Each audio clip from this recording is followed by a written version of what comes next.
शेख साहब, आपने भी कहा कि आप शौक खर्च भी बहुत हैं माशाल्लाह, ये भी आपके अंदर एक तबीयत में बहुत है कि आप दे दिला के पैसे भूल भी जाते हैं। फिर ये अब आपकी इस चीज का तो मैं खुद भी गवाही दे सकता हूँ कि ये मेरे साथ भी इस किस्म की चीज कर चुके हुए हैं। अच्छा कि यही कि एक तो कि जो आप पैसे होंगे आपके, उससे आपको बहुत ज्यादा दे देंगे माशाल्लाह। और वो इसी तरह के एक दिन सर, तानू कितने बैठे देते बैठे सी? जावेद शेख साहब, मुझे याद नहीं मगर बहुत उस वक्त कोई थे, पता नहीं कोई 15-20 हजार रुपये होता था। आपने उस वक्त दे दी 50 हजार दे दिए सीधे, और वो अजीब ही कंफ्यूज ही कर दिया ना अगले को, और उसके बाद दे के फिर भूल भी गए। और कुछ करीब बहुत साल तक शेख साहब भूले रहे। मैं भूल गया, लेकिन ये आपका ज़र्फ था कि आपने इतने सालों के बाद मुझे फ़ोन किया, यार वो आपने मुझे पैसे दिए थे। मैं कौन से यार, वो उधर कैंट वाले घर में मैं आया था, तो आपने कहा था ये कहानी एक लिखनी है, वो हम लिख नहीं पाए, तो आपके पैसे हैं। तो मैंने कहा यार कोई बात नहीं, अब तो पुरानी हो गई है। और इनका भी कमाल है कि वो पैसे लिफाफा लेके मेरे पास आए हैं कि ये आपकी अमानत है, ये आप रख। शेख साहब, बंदा कहता है कोई कहीं पे लिख तो ले, याद तो रखे आप। लेकिन 50,000 रुपया तो वासे भाई मिले पहली बार देखा इन्होंने, तो महल्ले च कह रहे मैनू मलक रियाज कहो।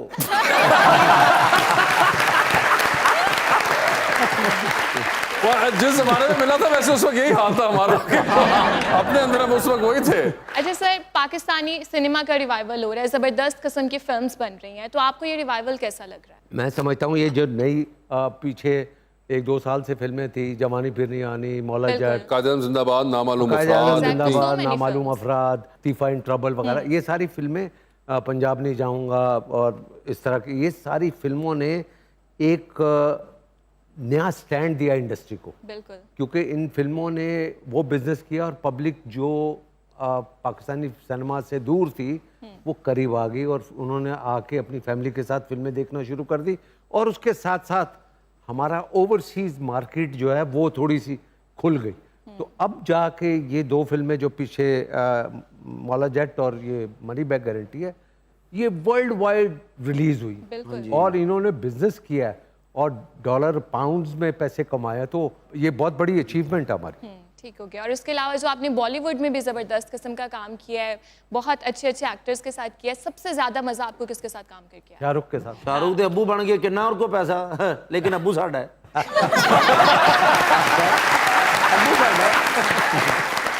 मुझे शेख साहब एक जो इंटरेस्टिंग बात है कि आपको मैंने देखा है खुद पर्सनली भी, आप यंगस्टर्स के साथ भी काम कर रहे हैं। आपने मतलब आई थिंक नजरुल इस्लाम साहब के साथ भी काम किया हुआ है, परवेज मलिक साहब के ज़माने में आपने काम किया, and then you work with the likes of recent times में, चाहे वो फैसल कुरैशी हैं, नबील हैं, नदीम हैं, इन ये सारे एक यंगर लॉट है। और आपने जो अडेप्ट किया अपने आप को फ्रॉम दोज डायरेक्टर्स जो कि 80s में थे या लेट 70s में थे, उनसे लेके अब ये 2000s के अंदर जो आजकल के डायरेक्टर, टेक्निक चेंज हो गई है, एटमॉस्फेयर चेंज हो गया एक फिल्म के सेट का, तरीक़ेकार तब्दील हो गया है, मगर आपने बड़ी आसानी से अपने आप को चेंज कर लिया उसके साथ। देखो, लाइफ में आपको टाइम के साथ एडजस्ट करना आना चाहिए। आप कैसे एडजस्ट करते हो? देखो, उनके साथ मैंने काम किया, ये जितने भी यंगस्टर है ये सारे मेरे जूनियर है। नदीम बेग हो गया, नबील हो गया, ये हो गया, एहसन हो गया, कुछ सारे जितने भी है। मगर वो जब डायरेक्टर बन के आए हैं तो मैंने उनके साथ कोई सीनियरिटी का उनको ताना नहीं दिया, ऐसी बात नहीं की जिससे उनको महसूस हो कि यार, तो मैं उनके साथ उनके रंग में ढल गया। वाह वाह वाह। बिल्कुल। अब हमने जवानी फिर नहीं आनी जब, बिल्कुल। तो नदीम के साथ तो देखो कैसी हमारी नहीं, इवन अदरवाइज सर एक और चीज़ जो बड़ी हमें कॉमन मिलती है कि कई बार होता है कि अब आजकल बहुत हो गया कि कोई एक्टर कहता है कि यार मैंने फलां लाइन नहीं बोलनी, फलां चीज़ नहीं करनी, आज तक नहीं। मगर मुझे याद है एक पॉइंट पे जवानी फिर नहीं आनी के अंदर ये एक वो सीन था जो एक सारे हम शिकार खेलने जाते हैं और हमायूं, मैं, आप, हमजा सारे शिकार पे जाते हैं और रात को वो बॉन फायर हो रहा होता है। तो वहाँ पे पता नहीं कोई एक बीच में लाइन है, शेख साहब ने कहा यार ये लाइन बोलनी है, तो नदीम ने कहा कि हाँ शेख साहब ये बड़ा ज़रूरी है, बड़ा अच्छा जोक है। शेख साहब ने कहा ओके, उसके बाद इन्होंने बोल दी। मतलब वो कोई उस किस्म का रेजिस्टेंस नहीं था, वो डायरेक्टर की कॉल जो थी इन्होंने वही ली। बिल्कुल उसमें वो कोई नहीं किया, ना कोई नाराजगी का इजहार किया कि अच्छा मेरी बात नहीं मानी तो मैं पूरी परफॉर्मेंस नहीं दूंगा या कुछ ऐसा नहीं करूंगा। सर देखो ना, डायरेक्टर की गल मानते तो अगे फिल्मां मिल रही ना, ਤੁਹਾਨੂੰ ਉਹੀ ਮਿਲੀ ਸੀ। मेरी तो पिछले साल भी आई सी। आई सी जी पिछले साल ਤੁਹਾਡੀ ਕਦੋਂ आई सी? साड़ी मां का लाड लाई है। भाईजान, अभी जो फिल्म में लड़के काम करें कराची से या लाहौर से, कौन सा लड़का ऐसा है जिसको आप समझते हैं कि ये फुल फिल्मी मटेरियल है? वासिफ चौधरी। नहीं वो तो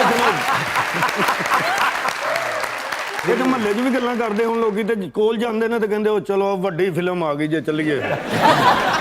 नहीं वासे ये भाई देखिए शेख साहब, कहीं कोई एक जुमला गलती से भी किसी से निकल जाए तो ये आगे से ये करते हैं। ਭਾਈ ਸ਼ੇਖ ਸਾਹਿਬ ਨੇ ਮੈਂ ਫਿਲਮ ਕਰਕੇ ਆਇਆ ਜੀ, ਸਭ ਤੋਂ ਪਹਿਲਾਂ ਇਹ ਬੈਠੇ ਹੁੰਦੇ ਸੀ ਸੈੱਟ ਤੇ ਜੀ। ये तो एक चीज है शेख साहब की कि एक बार जब वो सेट पे आते हैं तो उसके बाद जो इन्होंने वक्त दिया होता है, और बल्कि उसके बियॉन्ड ही हमने देखा है अक्सर इनका इस्तेमाल हो रहा होता है कि शेख साहब बेचारे कह रहे होते हैं कि अच्छा यार अब हो गया, अब वो आगे से आके कोई भी कह दे कि सर भी खत्म नहीं हुआ काम, ये नहीं हुआ, शेख साहब बेचारे आखिरी मोमेंट तक वो कर रहे होते हैं। मैंने और अकरम उदास ने अभी एक फिल्म की है लंदन में, जिन्ना तेरी मर्जी।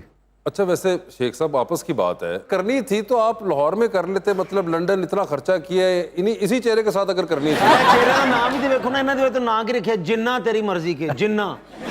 अच्छा ये है ही वो, उसी पे कहानी है जिन, एक्चुअली उस पे जिन का कैरेक्टर है, जिन्ना तेरी मर्जी, और बहुत मजा आया, बहुत अच्छा मजा आया। मतलब मगर हैरानी मुझे इस बात पे हो रही है कि लंदन के अंदर यही जिन नजर आता है। यस, मगर नहीं, ये शेख साहब का तो है कि एक जो Punctuality. प्रोफेशनलिज्म है और पंक्चुअलिटी जो है शेख साहब की, वो एक बड़ी कमाल, और कमिटमेंट सबसे ज्यादा जो चीज़ एक बड़ी है, कमिटमेंट एक बड़ी ऐसी चीज़ है। कई बार होता है कि हम लोग अपने रोजमर्रा की जिंदगी में काम पे चले जाते हैं, ऑफिस चले जाते हैं, मगर हम यूँ होते हैं कि अच्छा यार अब ऑफिस आ गए हैं, हमने हाजिरी लगवानी थी, तो आप बस रिलक्टेंटली ना एक पार्टिसिपेट कर रहे थे। मगर शेख साहब जब पहुंचते हैं तो वो पार्टिसिपेशन इनकी बड़ी ज़बरदस्त होती है। और एक बार मैं, शेख साहब और शहजाद जो कि इनके बेटे हैं, हम एक ड्रामे में काम कर रहे थे, तो बीच में वो बहुत ज़्यादा कास्ट थी उस ड्रामे की, ताके की आएगी बारात, और वो जो था खिलारा ज्यादा। एनी की आएगी बारात में, तो हम आ जाते थे शूट करने के लिए, और अब किसी और एक्टर का काम हो रहा था, किसी और ग्रुप का हो रहा था, फिर किसी और का हो रहा था। तो अब शहजाद और हम, मैं यंग थे, तो ज़रा थोड़ा ना शहजाद एजिटेट हो रहा कि यार उतनी देर से आया हूँ, 3 घंटे हो गए बैठा हुआ हूँ मैं, तो यार ये क्या है, अगर नहीं करना था काम तो बता देते, हम बाद में आ जाते हैं, मैं भी पहले बैठे हुए हैं। तो इन्होंने कहीं सुन लिया, और ये मैं और शहजाद आपस में बात कर रहे थे, तो इन्होंने कहीं सुन लिया, तो इन्होंने फिर खास तो शहजाद को कहा कि बेटे आपने जब अपना टाइम दे दिया हुआ है, तो बस फिर ये डायरेक्टर की मर्जी है, वो जब मर्जी आपको कॉल करे, आप बैठे रहो, मैं भी तो बैठा हुआ हूँ। अच्छा वो इतना, क्योंकि एक तो खैर अब्बू भी हैं शहजाद के, और सीनियर आदमी जब भी कह रहा हूँ तो सारे नीचे वालों का ना बिल्कुल ठंड पड़ जाती है कि हाँ एग्जैक्टली। कि अच्छा अब इन्होंने कह दिया तो हम किस मुंह से बोल रहे हैं, विच वाज कंप्लीटली राइट जो आपने भाई कहा था। बात ये है कि जो हमें जो साइन करता है उसने हमारा टाइम खरीदा होता है। जी, जी। वो जो 8-10 घंटे हम सेट पे आते हैं, वो उसका टाइम है, वो उसकी मर्जी है डायरेक्टर की, उसको पता है कि मैंने किस एक्टर को कितने बजे बुला के कितना कौन सा शॉट लेना है, वो उस पर डिपेंड। मैं ऐसी खामखा उसके सर पे चढ़ जाऊँ, यार है कि देखो ना मैं तो फलाना, मैं तो इतनी देर तक बैठा है। बहुत लोग मुझे आके उकसाते भी हैं, शेख साहब आपको बिठा के रखा हुआ, देखो वो सीन फलाने का कर रहा है, और मैं कहा हूँ तू बोले ना, आइंदा बोले तो थप्पड़ मारूंगा।